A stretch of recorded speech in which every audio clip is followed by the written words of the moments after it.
Mirë, e kemi edhe në Shqip, we'll have in one of them in Albanian language. Okay, it's here. So one will be in English and one will be in Albanian language.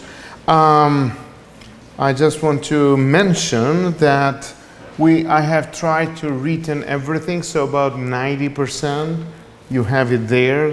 That's in English, that's Albanian.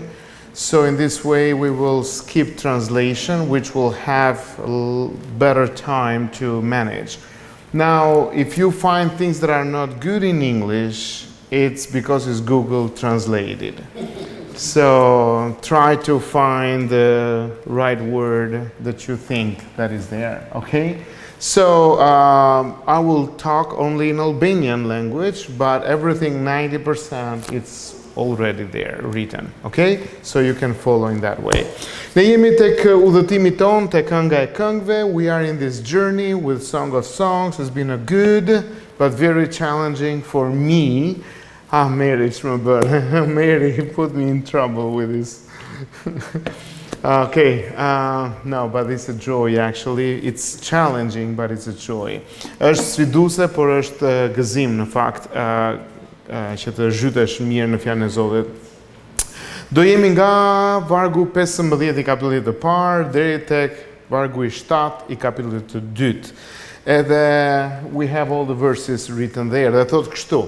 Tani, kënga e këngëve për ju që jeni për të parë, si puna e kristianit, ka të bëjë me dashurinë midis një djali dhe një vajze. Dhe Biblia na flet edhe për këto gjëra, sepse Perëndia i ka krijuar këto gjëra.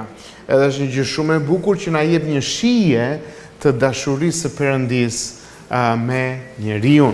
Kështu që thot personazhi që kemi, pra, kënga e këngëve, kapitulli i parë, vargu 15 deri te kënga e këngëve, kapitulli 2, vargu 7, thot kështu: Ti je bukur, mikja ime.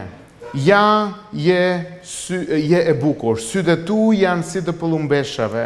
Sa i bukur je, i thot janë i vajza, i dashurim, madje dhe i dashurueshëm, për më tepër shtrati ynë është blerosh, trartë e shtëpive tona janë prej cedri dhe tavanet tona prej qiparisi. Unë jam trëndafili i Sharonit, zambaku i luginave. Si një zambak midis gjembave, ashtu është mikesha midis vajzave. Si një moll midis pemëve të pyllit, kështu është i dashuri im midis të rinjve. Kam dëshiruar shumë të rinë në hijen e tij dhe aty jam ulur. Fruta e tij është e ëmbël në gojën time. Më çoi në shtëpinë e gostis dhe flamuri i tij mbi mua është dashuria. Më mbani me pite rushi. Me përtërini me mollë, sepse unë vuaj nga dashuria. Dora e tij e majtë është poshtë kokësime, dora e tij e djathtë më përqafon. Ju përgjërohem o bija të Jerusalemit, për gazelat dhe sutat e fushave, mos e ngacmoni dhe mos e zgjoni dashurinë time, derisa kështu t'i pëlqej.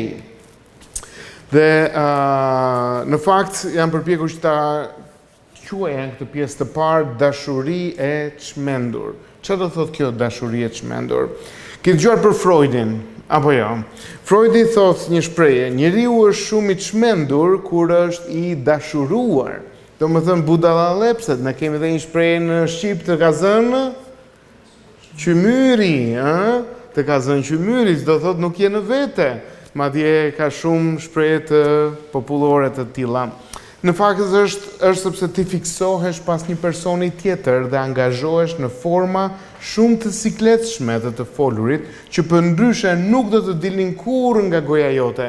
Imagjinoni pak, thua, wow, unë arrita të them këtë gjëra, po, ti e riorganizon të rrjetën tënde, thjesht për të krijuar mundësi për takime rastësore. Do përpiqem të dal nga ajo rruga andej, se ndoshta aty do të dalë. Dhe ku isha, rastësisht kalova pak teja. Shiko si qeshin disa prej jush se ndoshta e kam përjetuar. Por kemi një rapsodi me fjalë. Okej, kuptojmë një ndjesi të asaj çmendurie në bisedën hapse midis burrit dhe gruas në këtë fragment. Pra ka një bashkëbisedim të dyve. Wow, thot ai, je e bukur, thot ai, të cilës ajo i përgjigjet me fjalë pothuajse identike. Edhe ajo thot, wow, edhe ti je i bukur. Ja një çift që janë plotësisht të magjepsur me njërin tjetrin, janë të dashuruar me njërin tjetrin. Vëmendja e tij është përqendruar te sytë e saj, të cilët i krahason me pëllumbat. Ai do të përsërisë të njëjtin krahasim në fillim të kapitullit 4 si hyrje të një përshkrimi shumë më të gjatë të pamjes së saj. 7 vargjet fantastike të kapitullit 4. Nuk është saktësisht e qartë se si sytë e saj kujtojnë pëllumbat. A është forma e tyre, ngjyra e tyre, gjallëria e tyre? Ndoshta ajo çdo metaforë në poezi është saktësisht e analizueshme. Në fakt kemi poezi dhe në gjuhën tonë të bukur shqip, kur na krahasohen djemt me diçka, vajzat me diçka, syzeze, ku di unë, shumë gjëra të tilla, kështu që janë shprehje normale që kur bie në dashuri fillon edhe i shpreh personi. Në këtë rast mund të jetë më domethënëse që ai është i magjepsur nga sytë e saj, të cilët janë kaq të fuqishëm në komunikimin e mendimeve të një personi. A e dini që një shprehje thotë që sytë janë dritarja e shpirtit dhe flasin shumë. Ashtu si Rakela, tek Zanafilla 21:17, kjo grua ka sy që janë çelësi i bukurisë së saj. Jo si Lea, por si Rakela në këtë rast. Në të vërtetë të shikosh dikë në sy sigurisht një përvoja shumë e fuqishme, personale dhe intime. Nuk mund të shikosh shumë gjatë dikë në sy pa përjetuar një lidhje, jo thjesht dashurore, por lidhja sy në sy, komunikimi sy në sy, ballë për ballë, tregon shumë, flet shumë. Ti arrin ta kuptosh dikë nga mënyra se si shikon, kur ti e shef në sy atë person. Ka qenë dhe një këngë e Frederik Docit, shikom në sy dhe më thuaj ato fjalë që nga ti pres. Mbani më ndoshta? Gruaja është po aq e magjepsur nga burri, por lavdërimi i saj lëviz në një drejtim tjetër. Ajo e përshkruan shtratin e tyre si të gjelbër, tek kapitulli i parë vargu 16, domethënë të gjelbër që rritet me bollëk si një kopësht i harlisur dhe shtëpia e tyre si të ndërtuar nga kedra dhe pisha. Kur gruaja përshkruan shtratin e tyre si të gjelbër, ajo nuk ka thjesht intimitetin seksual në mendje, por pjellorin pasardhës të bollshëm. Çfarë do thotë kjo gjë? Si çdo grua normale e lashtë në atë kohë, ajo po mendon të lindë fëmijët e tij. Po kështu kur flet për shtëpinë e tyre, vini re tani e tyre. Ai thotë ti je bukur mikja ime, je i bukur miku im, i thotë ajo. Dhe më pas thotë shtëpia jon. Gruaja po imagjinon tashmë familjen që ata do të ndërtojnë së bashku. Jo thjesht një çast lumturie, por e imagjinon dhe projekton në mendjen e saj dhe e shpreh dëshirën për të ndërtuar diçka së bashku, të ndërtuar nga materiale të forta dhe të qëndrueshme si pisha dhe cedri ose kedri. Mos e humbisni këtë përemrin vendimtar që tham tonat. Më para ajo foli për dashurinë dhe për dëshirën për të qenë në dhomën e tij, në divanin e tij. Tani që ai ka folur për dashurinë e tij për të, ajo fillon të mendojë për shtëpinë që do të ndërtojnë së bashku. Nuk është një aventurë, hajde thjesht ikim në jetën tonë dhe bëjmë për ca qef dhe pastaj ndahemi. Jo, dashuria e tyre ka një bazë për të ardhmen. Kjo është gjua klasike e dashurisë në të gjitha kohërat dhe vendet, ndërsa burri dhe gruaja fantazojnë për një marrëdhënie të qëndrueshme, të përkushtuar dhe intime së bashku. Kjo në fakt duket edhe në këngët tona. Kisha qef si oni ke atë YouTube-in, linkun aty, a mund ta vendosësh pak edhe do të dëgjojmë pak një këngë. We will listen a song in Albanian language that shows something similar, sepse është dëshira normale për të patur familje. Lidhja e dashurisë është një lidhje që paraprin dhe shoqëron gjithmonë një familje të shëndetshme. Nuk e krijoi Zoti lidhjen e dashurisë thjesht për një ndjesi të çastit, por e krijoi, Perëndia ishte krijuesi i kësaj gjëje në mënyrë që të vazhdoi, të shumëfishohet, të formohet, të forcohet, të krijohet një familje e tërë. E ke mundësinë si on? Po, vëre këngën. E ke nga YouTube-i dhe vetëm vargjet, audion vëre aty.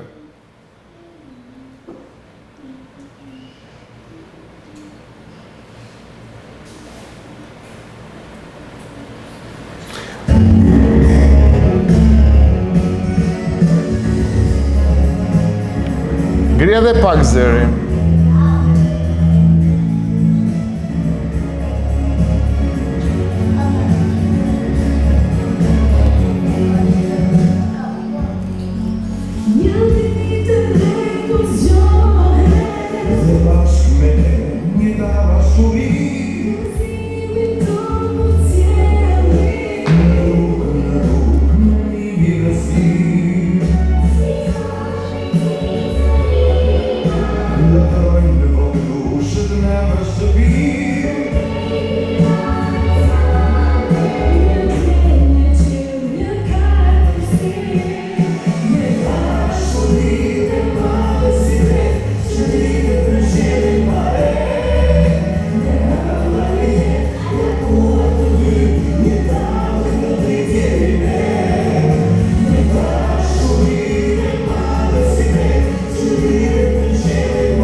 Vini re fjalët, look at the verses of the song. Vazhdoj. Se janë të bukura.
Lesione.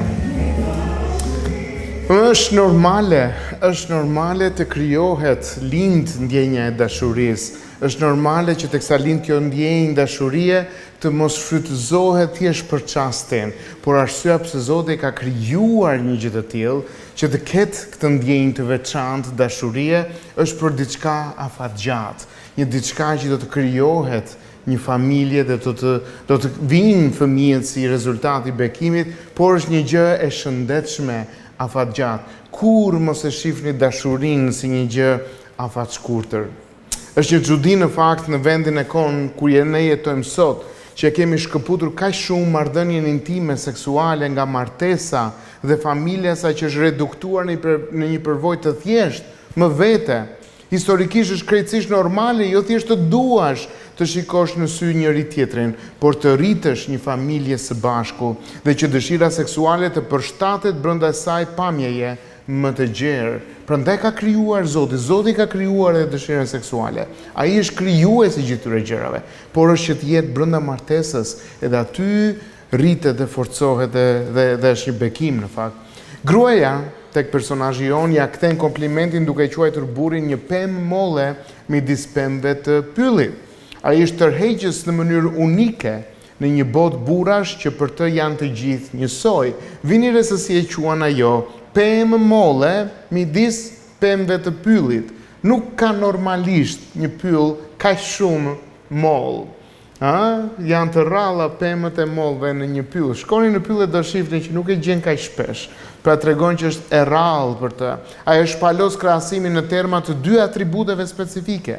Ajo kënaqet të ulet në hijen e tij dhe të hajë frutat e tij, është metaforë duke të mjaftë drejt për drejt, ashtu siç është në fakt. Dhe çfarë do thotë kjo gjë? Kur ajo thotë se kënaqet duke u ulur, dëgjojeni mirë të pjesë. Në hijen e tij dhe duke ngrënë frutin e tij, ajo thjesht po deklaron se kënaqet në mbrojtjen dhe në sigurimin e tij për të. Kur ajo po thotë që kam qejf që të ulem në hijen për të ngrënë nga frutat e tua, po deklaron se po kënaqet në mbrojtjen dhe sigurimin që ai siguron për të. Të bukur janë të dy, por të ndryshëm. Ajo që është e rëndësishme këtu janë ngjashmëritë dhe ndryshimet në komplimentet që ata i bën njëri tjetrit. Secili ka fjalë pohuese për të thënë për njëri tjetrin, duke ndërtuar personin tjetër në vend që ta shkatërrojë. Siç diskutuam në kapitullin e mëparshëm, radhën e parë, ky model i pohimit dhe respektit të ndërsjellët është jashtëzakonisht i rëndësishëm në një martesë të shëndetshme. Megjithatë, ajo që është po aq mbretëlënse në këtë pasazh është se duke filluar me fjalë pothuajse identike, lavdrimi, përmbajtja e pohimit të tyre ndryshon në mënyra që zbulojnë dallime themelore midis burrit dhe gruas. Burri nuk i thot gruas ti ke muskuj të fuqishëm. Nuk është ky lloj bukurie.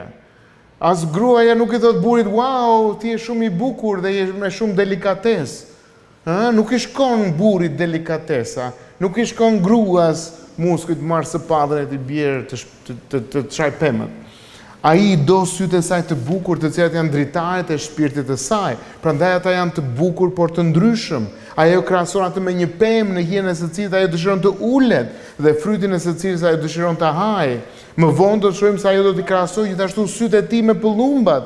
Dhe ai do të krahasojë atë me një pemë, frytin e së cilës dëshiron ta shijojë. Megjithatë ngjashmëritë zbulojnë dhe dallime të thella midis të dyve. Ai është një pemë molle në hijen e së cilës ajo dëshiron të ulet, ndërsa ajo është një palmë që ai dëshiron të ngjitet në mënyrë që të mund të kapë hurmat e saj. Këto metafora të lidhura por të ndryshme naftojnë të shqyrtojmë ngjashmëritë dhe ndryshimet midis burrave dhe grave në këtë marrëdhënie. Ekzistojnë dallime të vërteta midis gjinive që nuk janë thjesht produkti kulturës dhe mjedisit ton. Nuk është që kultura e ka bërë burrin fuqishëm, por kështu e krijoi Perëndia. Nuk është që kultura e bëri gruan delikate dhe të bukur dhe të këndshme. E bëri Perëndia një gjë të tillë. Burrat dhe gratë u krijuan nga Zoti për të qenë të ndërvarur, por jo të këmbyeshëm. Mbajini më mirë shumë këtë gjë. Burrat dhe gratë u krijuan nga Perëndia për të qenë të ndërvarur, jo të këmbyeshëm. Ai drojmë rolet siç po bëhet sot. Ti bëu burri, unë bëhem gruaja. Dhe një pjesë e këtij ndryshimi është se burri është menduar nga Zoti për të mbrojtur dhe për të siguruar për gruan. Matthew Henry, keni dëgjuar ndoshta, thotë kështu: Eva nuk u krijua nga koka e Adamit, nuk mori Zoti një kockë nga koka e Adamit për të sunduar gruaja mbi burrin. Apo shprehje të ndryshme që gruaja është qafa, burri është koka, po gruaja është qafa. Nuk ta e thot Bibla një gjë të tillë. Zoti nuk mori kocka as nga këmbët që ta shkel atë, por e mori nga ana e tij për të qenë të barabartë me të, nën krahun e tij për ta mbrojtur dhe pranë zemrës për ta dashur. Sigurisht, jo të gjithë burrat janë të njëjtë, dhe as të gjithë gratë dhe kulturat e ndryshme i shohin detyrat e tyre ndryshe. Ka vende për të gjitha llojet e diversitetit në temperamentit, dhuntit dhe thirrjeve. Mbrojtja dhe sigurimi i jetës për gruan tuaj nuk do të thotë domosdoshmërisht të dalësh në pyll dhe të zvaritesh të marrësh një dre, domethënë të kapësh një dre, ta zvaritesh për ta sjellë në shtëpi në fund të ditës e të thuash ja solla ushqim. Jo të gjitha format janë të tilla. Ndërsa feminiteti i devotshëm nuk përfshin domosdoshmërisht kalimin e kohës duke pjekur ëmbëlsira dhe duke rregulluar lule. Kjo nuk do të thotë që një burr që të jetë burr duhet të marrë vetëm sapatën dhe të dalë në pyll. Dhe një grua që të jetë vetëm grua duhet të rritë tërë ditën të lajë enët. Jo, brenda kulturës, brenda diversitetit të tyre, secili ka rolin e tij, por mos harroni, burri është ai që siguron, që kujdeset, dhe gruaja është ajo që është për krah e tij. Në disa kontekste, burri mund të mbrojë dhe sigurojë jetën për familjen e tij, duke orkestruar një mjedis të qëndrueshëm shtëpiak që i lejon gruas të përdorë dhuntinë e saj në vendin e punës. Megjithatë ekziston një rol, mbajini mend, një rol i dhënë nga Zoti për burrat, për të mbrojtur dhe siguruar, për të udhëhequr dhe për të dhënë jetën e tyre për nusen e tyre. Në një marrëdhënie ku nuk ndryshojnë rolet, secili ka rolin e vet të caktuar dhe të krijuar nga Perëndia. Në imazhin tjetër, gruaja i paraqit të dy në një shtëpi vere, ku ulen në flamurin e tij të dashurisë. Në një nivel, një shtëpi vere është thjesht një vend privat, ku burri dhe gruaja mund të festojnë dhe të shijojnë intimitetin së bashku. Në një nivel tjetër, kjo plotëson metaforën e mëparshme që gruaja përdori ku i përshkroi puthjet dhe përkëdheljet e tij si më të mira se vera. Ndërkohë flamujt në dhjetën e vjetër, se ideja ç'është ky flamur, flamujt në dhjetën e vjetër ishin shenja klanore dhe ushtarake. Ajo e ka lënë klanin e saj prindëror, ka lënë mbiemrin e saj, ka dalë kjo moda në kohët e sotme që vajzat nuk marrin mbiemrin e burrit. Në fakt, ajo duhet ta lërë familjen nga vjen dhe është pjesë tani e familjes tjetër. Ajo ka lënë në këtë rastin ton klanin e saj prindëror dhe tani e vendos veten me gëzim në flamurin e të dashurit të saj, duke ju nënshtruar autoritetit të tij. Tani keni pak vëmendjen, pay attention here because it's very important. Është shumë e rëndësishme kjo pjesë. Ajo ka lënë klanin e saj prindëror, nuk identifikohet më me familjen e saj, me mbiemrin e saj dhe vendos veten me gëzim në flamurin e të dashurit të saj, duke ju nënshtruar autoritetit të tij. Përsërish do me thënë se që gruaja ulet në flamurin e autoritetit të tij dhe jo anasjelltas. Nuk ulet burri në flamurin e autoritetit të gruas, por gruaja në këtë gjë. Megjithatë, nënshtrimi i saj nuk është një punë e përditshme apo një akt i imponuar dhe i pakënaqur. Dëgjojmë mirë këtë pjesë. Nënshtrimi i saj që u ulte ky flamur nuk është një punë e përditshme apo një akt i imponuar dhe i pakënaqur. Për gruan të jetë në praninë e tij është një fest dhe flamuri i tij, autoriteti është i zbukuruar me dashurinë e tij për gruan e vet. Pra ajo ka me dëshirë këtë pjesë, nuk e bën nga halli. Kush nuk do t'i nënshtrojë me gëzim një mbreti bariu, kaq të kujdesshëm. Këtu shohim një përshkrim poetik të modelit biblik të kryesisë mashkullore, udhëheqja e ndjeshme e dashur, vetmohuese, që nuk i shtyp gratë, por krijon një kornizë çliruese që ajo të lulëzojë në rolin që Zoti i ka dhënë. Megjithatë, kjo përmbushje e festës së tyre dëshirohet me kaq shumë dëshirë, është ende vetëm një ëndër e ardhshme, nuk është akoma realiteti. Ajo dëshiron ditën kur dora e tij e majt do të jetë nën kokën e saj dhe dora e tij e djathtë do ta përqafojë. Ndërkohë, megjithatë, derisa të vijë ajo ditë, përmbushje dhe kënaqësie, ajo është e dobët dhe e sëmur, thot, nga dashuria. Në poezinë e lashtë të dashurisë së lindjes së afërt, që bëhet fjalë për zonën ku bëhet fjalë të Izraelit, njerëzit nuk janë kurrë të sëmur nga dashuria në pranitë të dashurve të tyre, vetëm në mungesë të tyre. Pra kur i mungon i dashuri i zemrës, ajo sëmuret nga dashuria. Nuk është e sëmur kur e ka, po e sëmur është ndihet e sëmur kur nuk e ka. Këtu gruaja duhet të shtrihet dhe të ushqehet, ndërkohë me mollë dhe ëmbëlsira, me rrushë të thatë, ushqime të ëmbla dhe festive, që do t'i kujtojnë dashurinë e tyre dhe do të mbështesin atë deri në ditën kur ajo dashuri më në fund të mund të përmbushet. Nga përvoja e saj, në fakt e gëzimit, të çmendur dhe e zhgënjimit zemërthyes të dashurisë, ajo më pas u thot fjalë këshille bijave të Jeruzalemit, duke i urdhëruar ato me betim të mos e nxisin ose zgjojnë dashurinë deri në kohën e duhur. Në fakt ky refren do të përsëritet 2 herë dhe te kënga e këngëve kapitulli 3 vargu 5, por gjithashtu edhe te kapitulli 8 vargu 4, duke e shënuar atë si një pjesë e rëndësishme të mesazhit të këngës.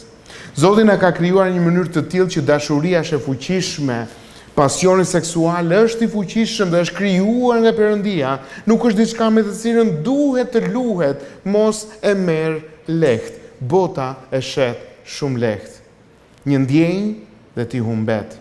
Megjithatë, as dashuria ose seksi nuk janë diçka për t'u denigruar ose mohuar, sepse janë disi të ndyra dhe jo shpirtërore. Absolutisht jo. Ekziston një kohë e dur për dashurinë dhe pasionin seksual, një kohë kur do të jetë e përshtatshme dhe e drejtë të çlirojë fuqinë e tij dërmuese brenda martesës. Virtytet dhe rreziqet e dashurisë së çmendur, çfarë ka vlera dhe çfarë ka rreziqe kjo lloj dashurie pasionante. Pra si flet kjo poem për marrëdhënien tonë njerëzore, dashuria e çmendur nuk është karakteristike të gjithë të rinjve në personazhet e Biblës. Ka përshkrime të disa marrëdhënieve të mira martësore, për shembull kemi rastin e Boazit dhe Ruthit, Rebekës në gatishmërinë e saj për të lënë shtëpinë dhe familjen me anë të besimit, për të martuar me një burr që nuk e ka takuar kurrë, thjesht mbi bazën e premtimit të Perëndis. Kemi pasur këto raste në Bibël. Megjithatë, ka shumë pak martesa pasionante në Bibël. Wow, po. Sigurisht, për shembull, Jakobi është i fiksuar pas bukurisë së Rakelës. Aq shumë sa përfundon duke punuar 14 vjet për të, por kjo vështirë se garanton një jetë të lumtur në shtëpi për të. Ja bën jetën e vështirë Jakobit. Kush ja bëri? Daiu. Edhe marrëdhënia e Boazit, edhe e Ruthit, duket se ka më shumë të bëjë me besnikërinë e beslidhjes së Ruthit, dhe fjala është hesed në vend që të jetë ahava. Apo jo Bona, e di Bona këtë fjalë e ka mësuar në hebraisht. Ndaj Naomi dhe burrit të saj të vdekur, sesa me dashurinë. Nëse do të kishim vetëm këto shembuj historik, mund të ishim të prirur të arrijmë në përfundim se gjithçka që thot Bibla do ta thotë për temën e tërheqjes përmbajtur në Proverba 31:10. Hiri është mashtrues dhe bukuria është e kotë, por gruaja që i friksohet Zotit është për të lavdruar, thot Bibla. Nëse kjo do të ishte fjala e parë dhe e fundit për këtë temë, këshilla jonë martesore mund të ishte thjesht e tillë. Gjeni çdo të krishterë të mirë, të seksit të kundër që është i gatshëm dhe i disponueshëm dhe martohet me atë person. Sigurisht, kjo është pjesë e mençurisë biblike mbi këtë temë dhe mund të jetë pjesë e asaj që disa njerëz kanë më shumë nevojë të dëgjojnë, por në kontekstin në të cilin jetojmë, secili prej nesh ka shije të ndryshme për personin që dëshiron të kalojë jetën. Patjetër që duhet jetë së pari besimtar, por kjo nuk do të thotë që besimtarin e parë që del përpara, hajtë të martohesh me të. Meqenëse jemi njerëz të rënë, shpesh tërhiqemi nga të gjitha gjërat e gabuara. Ka shumë të krishterë që duhet të mësojnë përmendësh Proverba 31:30 dhe t'i kushtojnë vëmendje këshillës së saj. Megjithatë, kënga e këngëve është gjithashtu pjesë e mençurisë biblike dhe na kujton se ekziston një dimension tjetër i martesës. Mençuria biblike e plot sfidon kështu si kultura tradicionale në të cilat martesa është thjesht çështje sigurimi praktik dhe jo dashurie. Ashtu dhe në kulturë moderne perëndimore në të cilën ndjenjat intensive dhe pasionante vlerësohen shumë, por shpesh janë tërësisht të shkëputura nga martesa. Apo e kuptoni çfarë po themi? Në botën e sotme perëndimore që po vjen kaq shumë dhe vrullshëm në Shqipëri, martesa bëhet diçka e largët, thjesht ana seksuale dhe tërheqja bëhet e çastit dhe haq shfrytëzohet këtë mundësi. Por Bibla po thotë jo në këtë lloj forme. Kënga e këngëve na kujton se marrëdhënia ekskluzive dhe përjetshme e martesës nuk supozohet jetë e kundërta e një dashurie të tillë të shmendur, por mjeti i saj ideal. Ndjekja e dashurisë dhe martesës nuk janë dy gjëra të ndara dhe të kundërta, por synohet të jenë një dhe një gjë e vetme.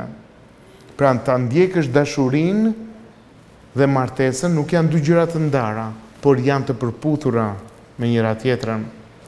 Ndjekje verbale dhe marramendse e një individi unik që rezulton në një misi të përjetshme në të cilën ju shikoni thellë në sytë e njëri tjetrit dhe ndërtoni së bashku një shtëpi dhe familje të fortë dhe të qëndrueshme. Kjo nuk do të thotë që çdo ditë në martesë do të jetë si shpërthimi i parë i pasionit. Wow! Rinë të dy tërkohës duke parë njëri tjetrin në sy dhe nuk bëjnë asnjë gjë tjetër. Na hajt buk, pas ka gjë ai shikon njëri tjetrin në sy. Jo, nuk është çdo ditë e tillë kaq pasionante. C.S. Lewis thamë, dëgjoni pak të shprehjen e C.S. Lewis. Kush mund të durojë të jetojë në atë emocion dhe 5 vjet? Ke parasysh se ai emocioni i parë i dashurisë nuk e arrin dot të rish. Çfarë do të bëj me punën, oreksin, gjumin, misin tuaj? Wow, po nuk flet dot, pse se dua të shikoj ty, edhe unë ty. Askush nuk mund të mbjetojë në atë nivel të vazhdueshëm pasioni. Megjithatë në një martesë të mirë, ju rrotulloheni vazhdimisht duke njohur nga e para dhe duke festuar mrekullitë e personit që Zoti ju ka dhënë. Të kërkosh martesën. Nga ana tjetër dashuria dhe martesa nuk duhen vonuar tepër. Vini re se gruaja nuk ju thot të mos e nxisni dashurinë derisa të jenë gati, por derisa ajo të jetë gati. Ky nuk është një proces të cilin e keni plotësisht në kontroll, në mënyrë që të shtyni dashurinë dhe martesën deri një kohë të përshtatshme për planin tuaj për jetën, derisa të ndiheni plotësisht të përgatitur. Këshilla e Palit drejtuar Korintësve thotë se është mirë që të martoheni sesa të qëndroni beqar dhe të digjeni nga pasioni. Nëse Zoti nuk ju ka dhënë dhuratën e beqarisë, atëherë bëjeni martesën një kërkim serioz, një investim serioz në jetën tënde. Burra kërkoni një grua në sytë e së cilës mund të shikoni dhe me të cilën do të ndërtoni një shtëpi dhe familje të qëndrueshme të krishterë. Gra kërkoni një burr që mund t'ju mbrojë dhe t'ju sigurojë për ju në flamurin e dashur të cilit do të kënaqeni të uleni. Do të ndihesh rehat të jesh në autoritetin, do të jetë kënaqësi për ty. E kemi të vështirë të gjejmë ekuilibrin e duhur midis karrierës dhe familjes. Biblikisht të dyja janë një ndjekje admirueshme. Megjithatë, në të njëjtën kohë, Bibla, te Proverba 18:22 tregon se ai gjen një grua, gjen një gjë të mirë dhe fiton një favor nga Zoti. Kush gjen një grua, gjen një gjë të mirë dhe një favor nga Perëndia. Martesa është një bekim i vërtet dhe prindërimi është një zgjedhje karriere me kohë të plotë dhe përmbushse. Shumë njerëz presin për karriera, por prindërimi është një karrierë mrekullueshme. Problemi ynë është se ne shpesh ndjekim si karrierën, ashtu dhe familjen, si një mjet për të kënaqur idhujtaritë tona, në vend që të shohim ato si një thirrje nga Zoti për t'i shërbyer të tjerëve. Sigurisht kërkimi për martesë mund të jetë jashtëzakonisht frustrues, pikërisht sepse dashuria nuk është në fuqinë tuaj për ta kontrolluar. Ne nuk mund të planifikojmë takimin me zotin filan, apo me zonjushën filane, të duhur dhe të bjem në dashuri. Okej, nesër në orën 7 do të takoj personin e duhur dhe do bjem në dashuri me të. Në fakt, kjo mund të jetë fusha kryesore e jetës suaj, ku Perëndia është në veprim, duke ju mësuar të jeni të duruar dhe të besoni, sa i ka diçka më të mirë se sa mund të kërkoni apo imagjinoni vetë. Qëllimi juaj në fund të fundit nuk është vetëm të martoheni, por të keni një martesë të mirë, një martesë të mbushur me llojin e duhur të dashurisë. Megjithatë, asnjë nga martesat tona njerëzore nuk mund të përmbush standardin që është e kënga e këngëve. Edhe njerëzit më të lumtur, të martuar që njihni, do të rrëfejnë se marrëdhënia e tyre është larg të qenit e mbushur me shikimin e thellë në sytë e njëri tjetrit çdo mëngjes dhe shkrimin e soneteve apo vjershave të dashurisë për njëri tjetrin çdo natë. Nuk është e tillë. Jeta në një botë të rënë është e vështirë dhe kështu është edhe martesa. Dy mëkatarë mblidhen dhe jetojnë bashkë në një hapësirë të kufizuar, shtëpie, krevati. U japin shumë mundësi për të çmendur njëri tjetrin në vend që të përmbushin fantazitë e njëri tjetrit. Shtoni një tufë fëmijësh mëkatar kësaj dhe kjo është një recetë për kaos. Megjithatë, në planin e Zotit është gjithashtu një kaos që do të çojë drejt shenjtërimit.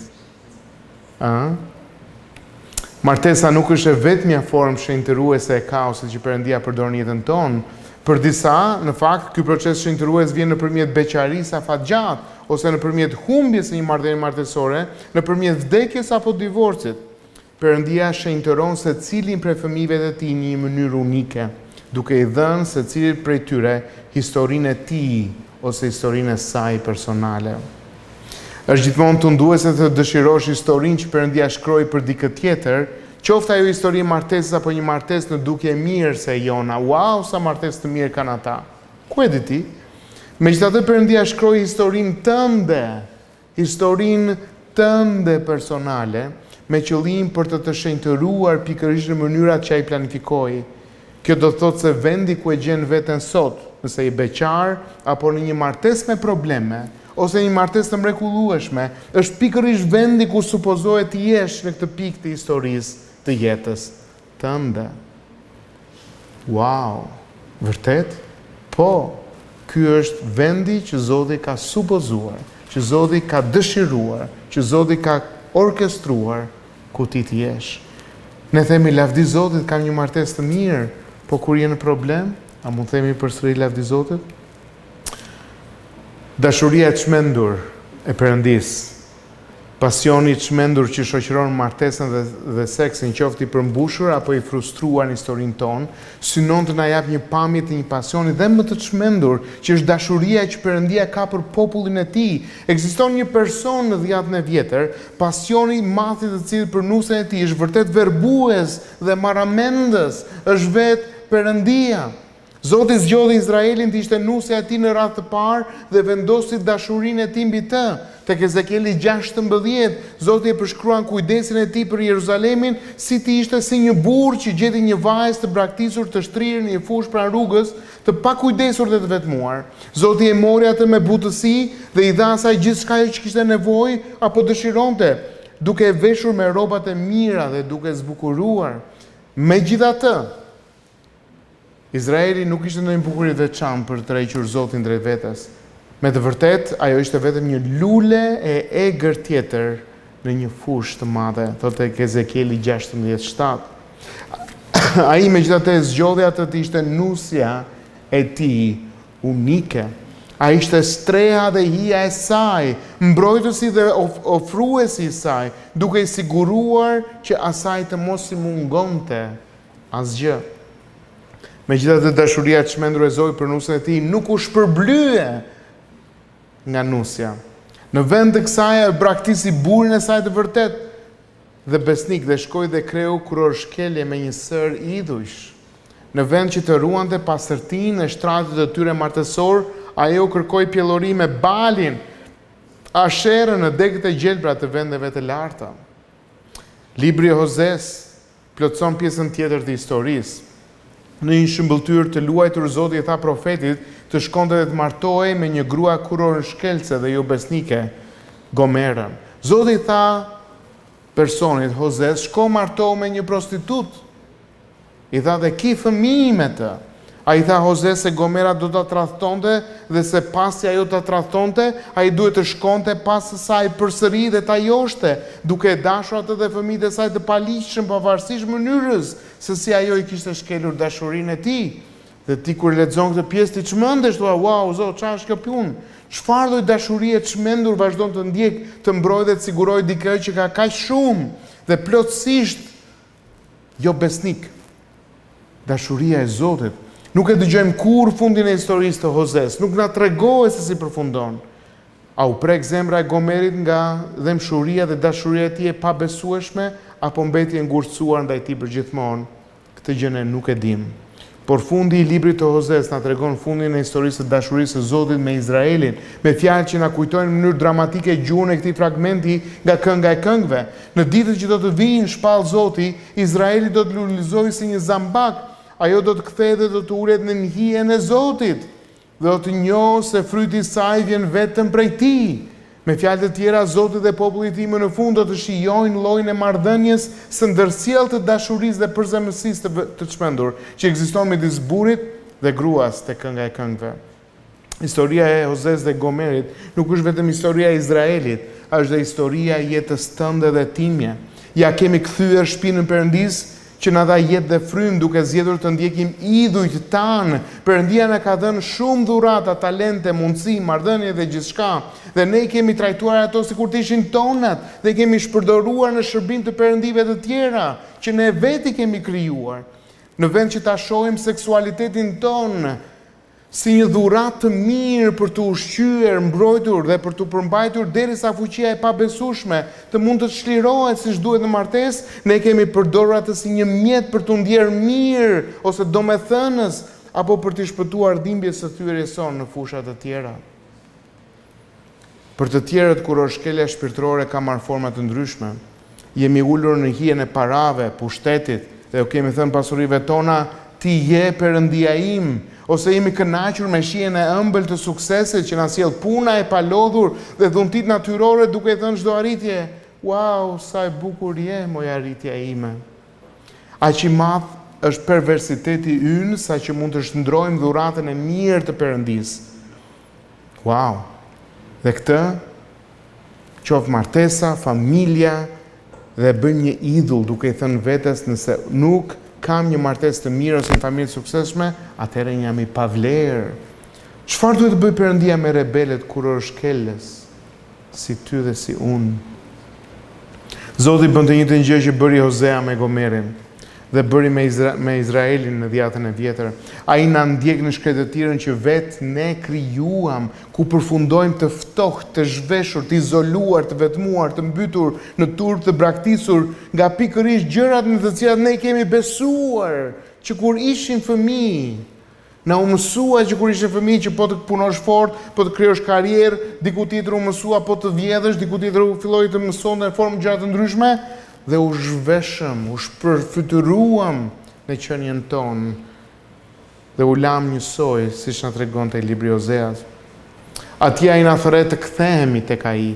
Ai dëshiron që ju të dini se edhe pse zemra juaj ka qenë e ftohtë, e ngurtë, zemra e tuaj ka mbetur, zemra e tij është vazhdon të jetë marramendse, verbuse dhe vendosur tek ti, ndërsa ju keni thënë, wow, je bukur për të gjitha llojet e zvendësuese të shëmtuara, ai ende ju shikon dhe thot, wow, je e bukur, je një zambak midis gjembave, je i vetmi këtij lloji dhe unë ende të dua, dhe ndërsa jeni duke ikur zemra e tij e dashur, ende ju do dhe ndjek kudo. Lexoje librin e Hoseas dhe do ta kuptosh të pjesë. A mund të jetë kjo e vërtet? A është e mundur të besoj se një dashuri kaq e çmendur ekziston vërtet në një botë me gjemba, ku kaq shumë njerëz bëjnë premtime madhështore për t'ju dashur dhe pastaj të zhgënjejnë?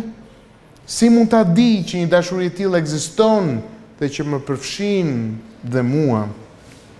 Prova e dashurisë të çmendur të Zotit vjen ndërsa shikojmë sakrificën përfundimtare të dashurisë atje në kryq. Kryqi rrihet nga një dashuri jo e zakonshme. Dashuria e zakonshme i do ata që na duan mbrapsht, kështu ne duam shpesh, madje edhe brenda martesës. Po më fole do të flas, po më doje do të dua. Wow, ne i duam ata që na duan dhe në këmbim.